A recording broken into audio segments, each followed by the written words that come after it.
Good morning, my dearest friends, and welcome to this Sunday's reflection. Today is the 33rd Sunday in Ordinary Time, and the theme for our reflection today is the end.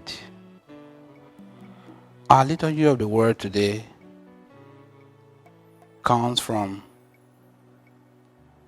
the first reading from the book of Daniel, chapter 12, from verse 1 to 3. The second reading from the letter to the Hebrews, chapter 10, from verse 11 to 14 and verse 18.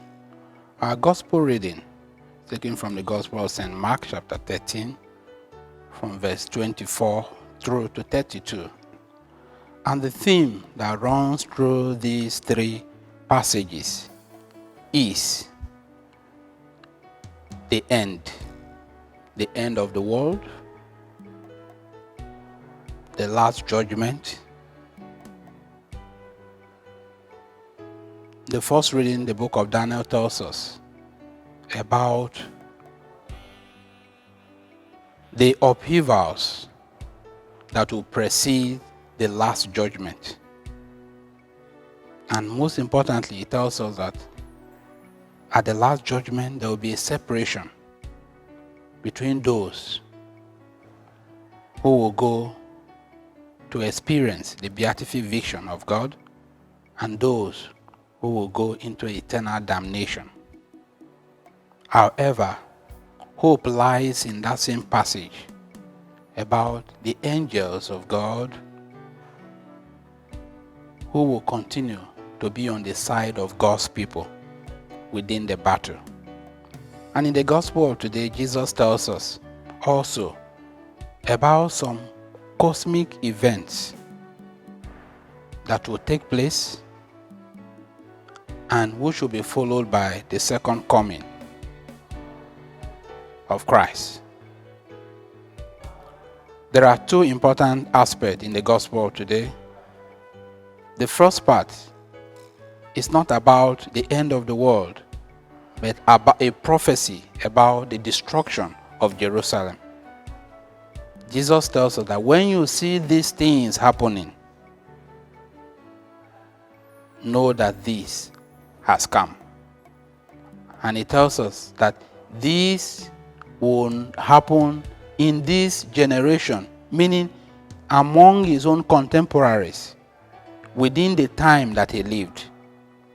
And these, many scholars have said that it was a prophecy about the destruction of Jerusalem.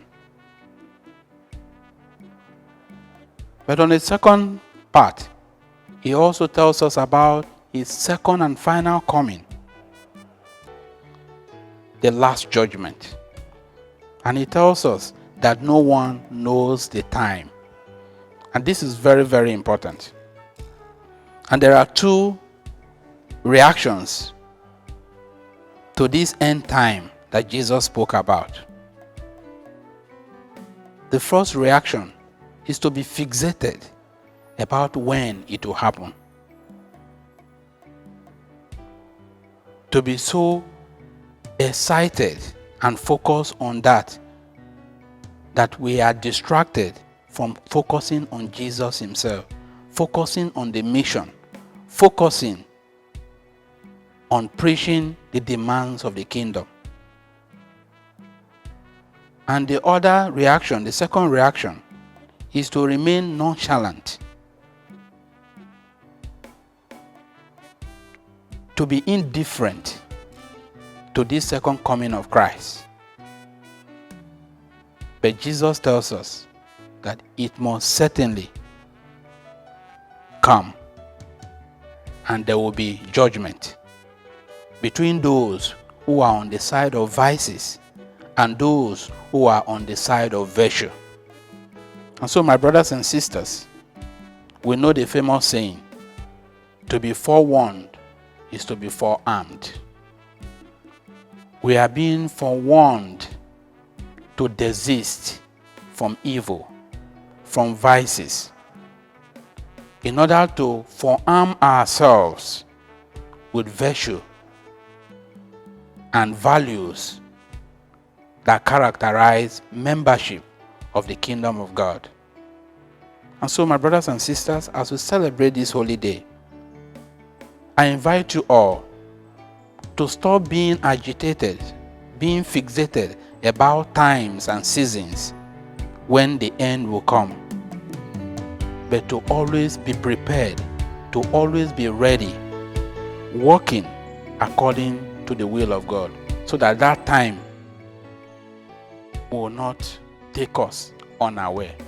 May God continue to help us, grant us the graces we need, so that we may live lives and be worthy and not be afraid of that judgment day, of that end time, so that whenever it comes, wherever it happens, we are always prepared.